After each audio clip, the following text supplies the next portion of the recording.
बहुत ही पुराने समय की बात है। मिथिला राज्य में गोनू झा नाम के एक बड़े ही विद्वान व्यक्ति रहते थे। वे जाति से तो ब्राह्मण थे, परंतु खेती किसानी करके अपना जीवन निर्वाह करते थे। मिथिला के राजा ने खास तौर पर उनकी बुद्धिमानी को देखते हुए उन्हें अपने राज दरबार में नियुक्त कर रखा था। मिथिला के राजकुमार का भी गोनू झा के साथ बहुत ही मेलजोल था। जब भी गोनू झा राज दरबार में आते तो राजकुमार से अवश्य ही भेंट करते थे।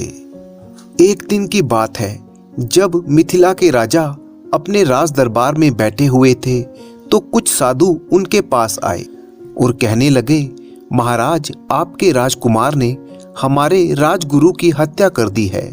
महाराज ने कहा, ये अनहोनी कैसे हो गई?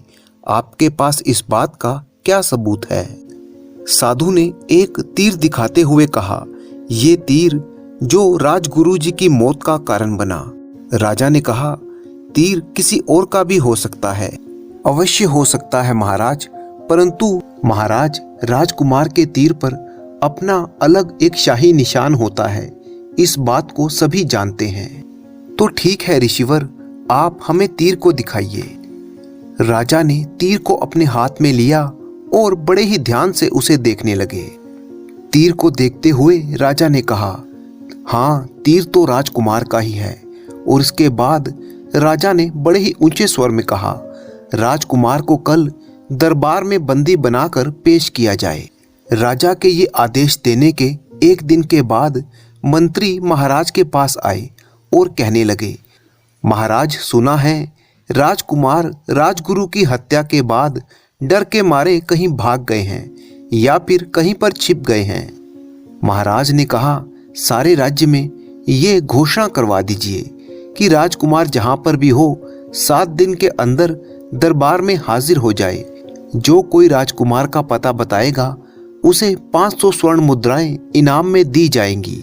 दूसरी तरफ गोनू झा को भी इस बारे में जानकारी मिल चुकी थी और उसी दिन जब वह अपने घर पर थे तो उनके घर पर एक युवती ने प्रवेश किया और गोनू झा से कहने लगी, गोनू झा जी, महाराज ने राजकुमार को पकड़वाने का ऐलान किया है। हाँ, मैं इस बारे में जानता हूँ, परंतु तुम कौन हो और क्या चाहती हो?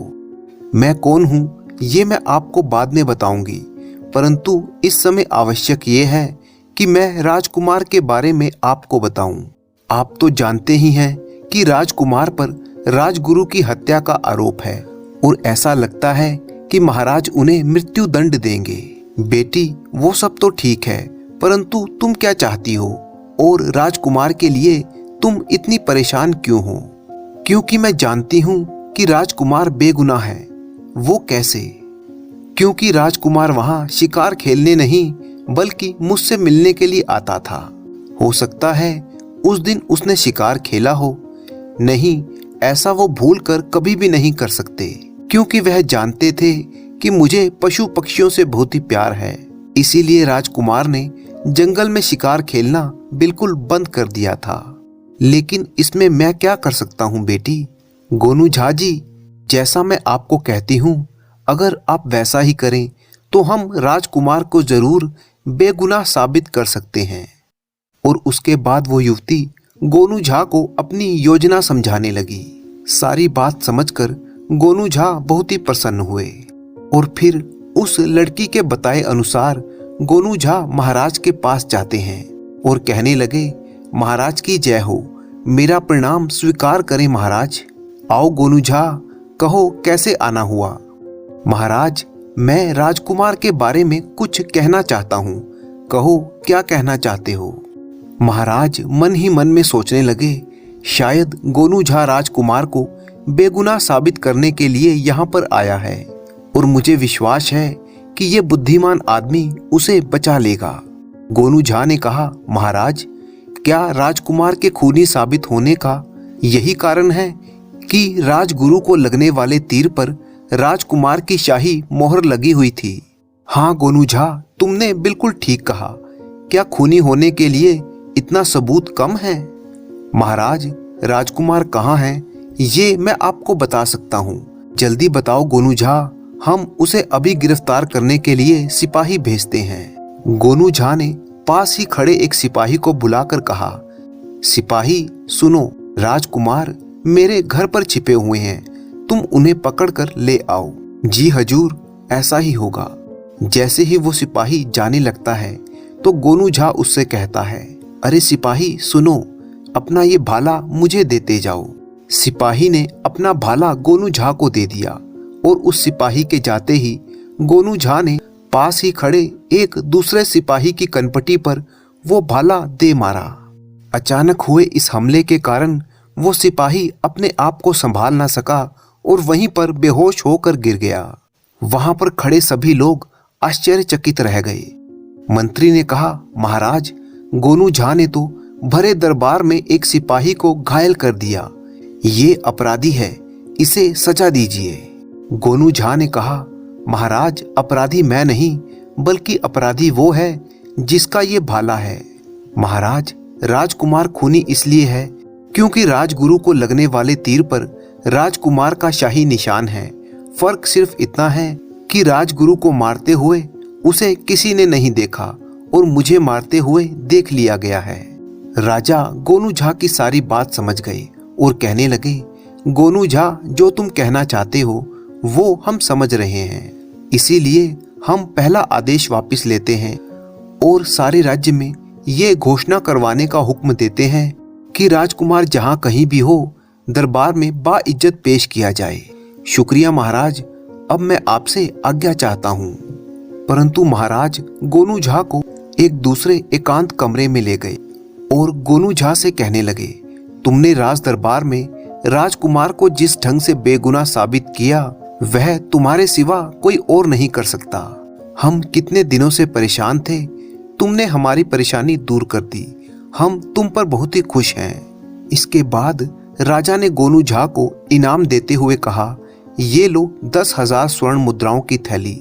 कुछ दिन तक यहीं रुको जब तक राजकुमार नहीं आ जाते। शुक्रिया महाराज।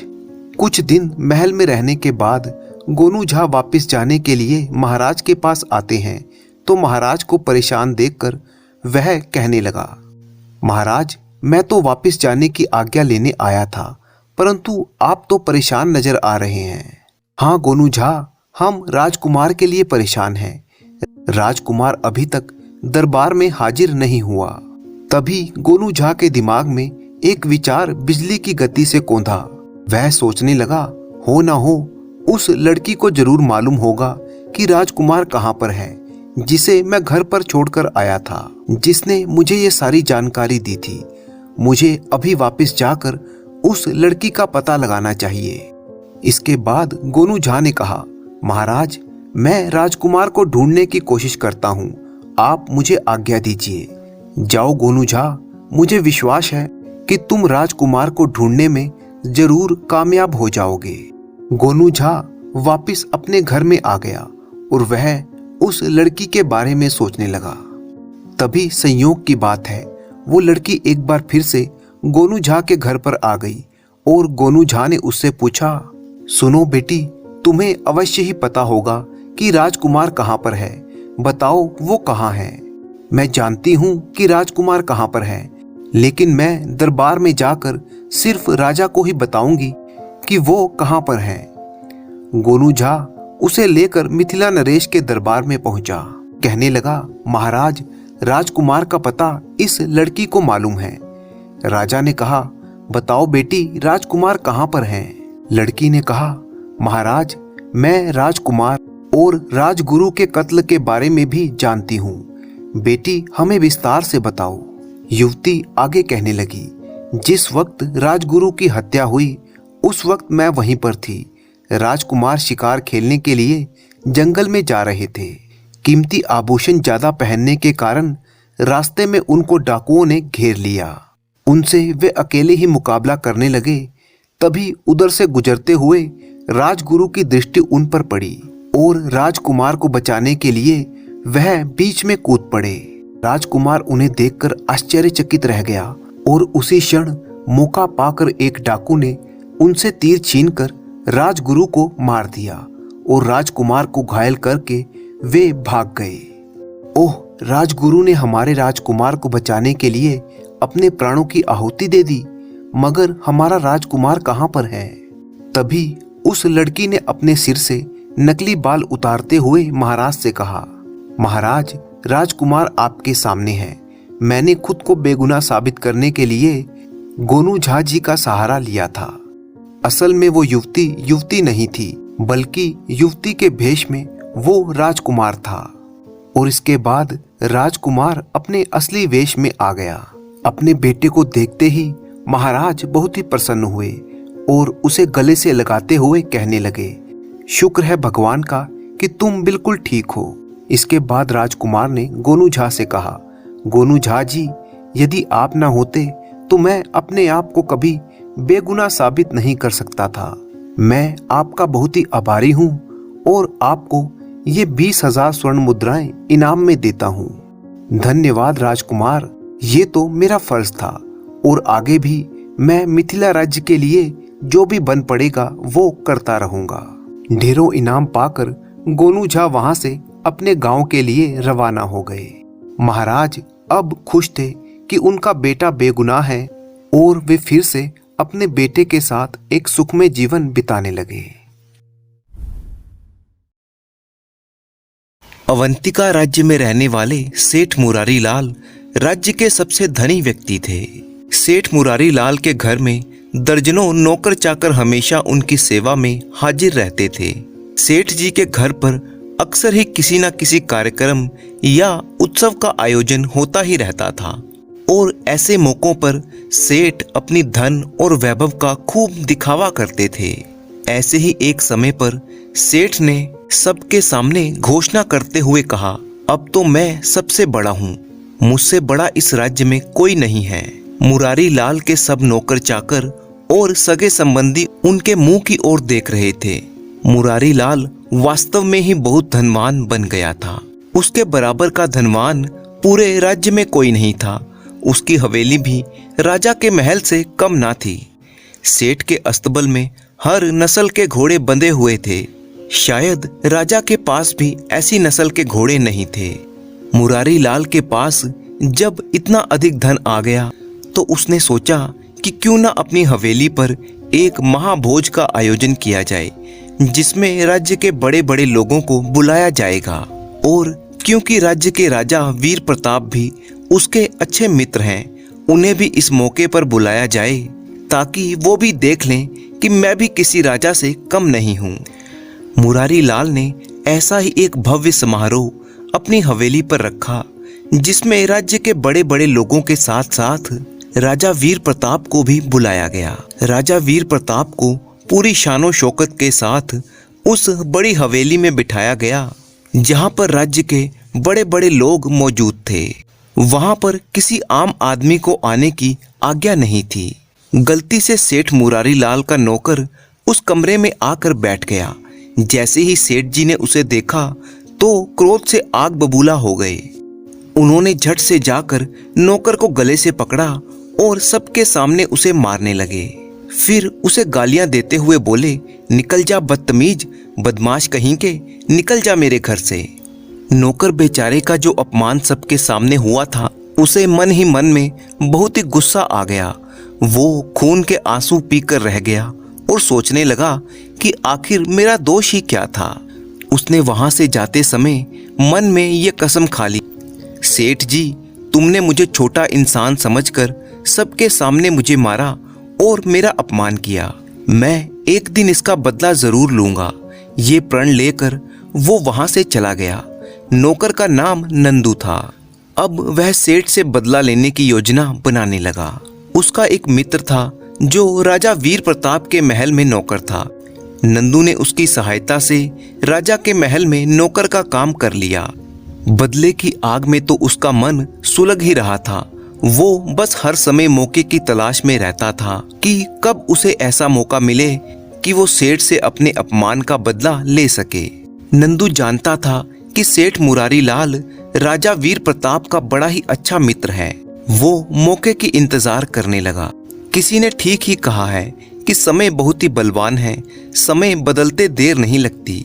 एक दिन की बात है राजा वीर प्रताप शिकार खेलने के लिए गया हुआ था और राजमहल में भी बहुत ही कम लोग दिखाई दे रहे थे।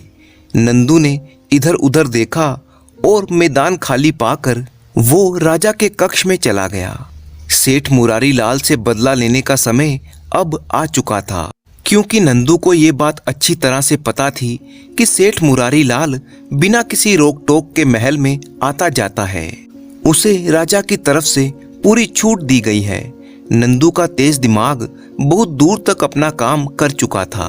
वो सीधा जाकर राजा के पलंग पर लेट गया। देखने में ऐसा लग रहा था मानो वो बड़ी ही गहरी नींद में सो रहा हो। इधर राजा जब शिकार से वापस लौटा तो सीधा अपने कमरे में गया। राजा जैसे ही कमरे के अंदर आया तो नंदू नींद में बड़बड़ाने लगा और बोलने लगा, अरे कोई ज्यादा धन कमा लेने से राजा तो नहीं बन जाता।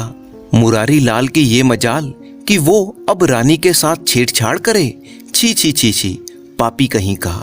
धन अधिक आते ही उसकी बुद्धि भ्रष्ट हो गई है। अरे कैसा आदमी है वो, राजा की बराबरी करता है, पापी कहीं का। राजा वीर प्रताप ने नौकर के मुंह से जैसे ही ये शब्द सुने तो उसे बहुत ही क्रोध आया। उसने झट से नंदू को गले से पकड़ा और खड़ा कर दिया। राजा कहने लगा, नंदू जो कुछ भी तूने नींद में कहा है वो सच है क्या? नंदू भी कोई कम चालाक नहीं था। बदले की आग उसके मन में दहक रही थी। उसने राजा के सामने हाथ जोड़कर कहा, क्षमा कीजिए अन्नदाता, मैं बहुत ही अधिक थक गया था। बस जैसे ही मैं आपके कमरे में आया तो मुझे जोरदार नींद आ गई और मैं पलंग पर ही गिर पड़ा। नींद में ही मैं क्या कह गया मुझे क्या पता, जो हो गया सो हो गया, मुझे माफ कर दीजिए। ये कहते हुए नंदू बाहर निकल गया। राजा सोच में पड़ गया। उसके मन में संदेह होने लगा। नंदू ने उसके मन में शक का बीज जो बो दिया था। अब राजा का मन दुखी रहने लगा था। सोचने लगा, सेठ मुरारी लाल मेरी रानी के साथ छेड़छाड़ करता है, जिसे मैंने अपना मित्र समझकर महल में बिना रोक टोक आने की आज्ञा दी, उसने ही मेरे साथ धोखा किया। धोखेबाज, पापी कहीं का। मैं अब तुम्हारे किए की सजा तुम्हें देकर रहूंगा। अगले दिन राजा ने अपने सिपाहियों को आज्ञा दी कि वो सेठ मुरारी लाल को पकड़कर उसके सामने हाजिर करें। सिपाही तुरंत मुरारी लाल के घर पहुंचे और उसे पकड़कर राजा के सामने पेश कर दिया गया। राजा ने मुरारी लाल को देखते ही क्रोध भरे स्वर में कहा, देखो मुरारी लाल, आज के बाद तुम मेरे महल में कदम मत रखना। आज से तुम्हारी और मेरी दोस्ती खत्म है। तुम जैसे धोखेबाज के साथ कैसी दोस्ती? तुमने जो मेरे साथ विश्वासघात किया है उसकी सजा मैं तुम्हें जरूर दूंगा। सेठ मुरारी लाल राजा के क्रोध को देखकर समझ गया कि राजा उसे छोड़ेगा नहीं, और अगर ऐसा हुआ तो उसका सारा मान सम्मान मिट्टी में मिल जाएगा। जो लोग उसका सम्मान करते हैं अब वही उसके मुंह पर थू थू करेंगे। शहर भर में उसकी बदनामी हो जाएगी। लेकिन फिर भी सेठ की इतनी हिम्मत ना हुई कि वो राजा से पूछ सके कि उसका अपराध क्या है। राजा ने बेइज्जती करके सेठ को महल से बाहर निकाल दिया। सेठ जब घर पर पहुंचा तो सोच में पड़ गया। वो इस सारी घटना के बारे में सोचने लगा। उसे पता था कि वो निर्दोष है, मगर दोषी क्यों बनाया गया। वो पिछले दिनों की सारी घटनाओं के बारे में सोचने लगा तो उसे अपने घर और राजा के महल के बीच एक ही कड़ी दिखाई दी, उसका नौकर नंदू। सेठ के दिमाग में नंदू का नाम गूंजने लगा। नंदू नंदू नंदू का चेहरा उसकी आंखों के सामने घूमने लगा, जिसे सेठ ने सबके सामने मार पीट कर घर से निकाला था। वही आजकल राजमहल में काम कर रहा है। ये सब उसी की कोई चाल हो सकती है। उसी समय मुरारी लाल ने अपने एक नौकर को बुलाया और नंदू को बुला भेजा। कुछ देर बाद नंदू भागता भागता अपने पुराने मालिक के पास पहुंचा। नंदू को देखते ही मुरारी लाल ने उसे गले से लगा लिया और कहा, नंदू तुम तो मेरे पुराने वफादार सेवक हो। जरा सी बात पर तुम नाराज होकर घर से चले गए थे। भला ये भी कोई बात हुई? और मैंने तो तुम्हारे लिए दिवाली का इनाम भी रखा था। ये कहकर सेठ ने अपने एक नौकर को इशारा किया तो नौकर ने झट से कुछ सामान नंदू के हाथ में थमा दिया। सेठ कहने लगा, ये रखो, ये तुम्हारा नया धोती कुर्ता, मिठाई और चांदी का सिक्का है। तुम हमें भूल गए तो क्या हुआ, भला हम अपने सेवक को कैसे भूल सकते हैं। इनाम में ये सब कुछ देखकर नंदू की तो आंखें चुंधिया गई। उसे मन ही मन में एहसास होने लगा कि मेरा मालिक इतना भी बुरा नहीं है जितना मैंने उसे सोच लिया था। आखिर इसे अपनी गलती पर पछतावा हो ही गया है, इसीलिए मुझे इतना सम्मान दे रहा है। मैंने यूं ही राजा के सामने इसकी बुराई कर डाली और इस भले सेठ को दोषी बना दिया। नंदू को अपने किए पर पछतावा होने लगा था। वो इनाम लेकर और सेठ का धन्यवाद करके वापस लौट आया। दूसरे दिन नंदू ने अपने तेज दिमाग से फिर से एक योजना बनाई। अपने किए का पश्चाताप करने का इससे अच्छा रास्ता और कोई नहीं था। नंदू दूसरे दिन फिर से राजा के पलंग पर लेट गया और सोने का नाटक करने लगा। राजा जैसे ही शिकार से वापस आया, उसने वैसा ही नाटक किया जैसा कि वो पहले कर चुका था। वो नींद में बड़बड़ाने लगा, देखो देखो प्रभु, इस राजा का पागलपन देखो, जो जंगल में जाकर मेंढकी का शिकार करके लाता है और खुद को वीर समझता है। छी छी छी, कैसा राजा है। राजा ने जैसे ही नंदू के मुंह से ये बात सुनी तो उसने क्रोध में आकर नंदू का गला पकड़ा और उसे उठाकर खड़ा कर दिया। क्रोध से कांपते हुए राजा ने कहा, ओ नमक हराम, ये तू क्या बकवास करता है। नंदू ने कुछ डरते हुए कहा, क्षमा कीजिए महाराज, दरअसल मुझे नींद में कुछ भी उल्टा सीधा बोलने की आदत है। हो सकता है मैं आपके सामने भी ऐसी ही कोई भूल कर बैठा हूँ, इसीलिए मैं आपसे माफी मांगता हूँ। राजा समझ गया कि नंदू ने नींद में ये सब कुछ झूठ ही बकवास की थी। उस दिन उसकी रानी और सेठ मुरारी लाल वाली बात भी इस मूर्ख ने नींद में ही कही थी। राजा को सेठ मुरारी लाल के साथ किए हुए व्यवहार पर पछतावा होने लगा था। उसने तुरंत सेठ को महल में बुलवाया और नंदू की सारी कहानी कह सुनाई और अपनी इस भूल की क्षमा भी मांगी। सेठ मुरारी लाल दिल ही दिल में अपनी इस चाल की सफलता पर बड़ा ही खुश हो रहा था। उसने मन ही मन में ईश्वर का धन्यवाद करते हुए कहा, इस संसार में कोई छोटा बड़ा नहीं है, किसी को छोटा समझकर उससे घृणा नहीं करनी चाहिए। अब सेठ और राजा के बीच में कोई भी मनमुटाव नहीं था और उसके मन में नंदू के लिए भी सम्मान की भावना थी।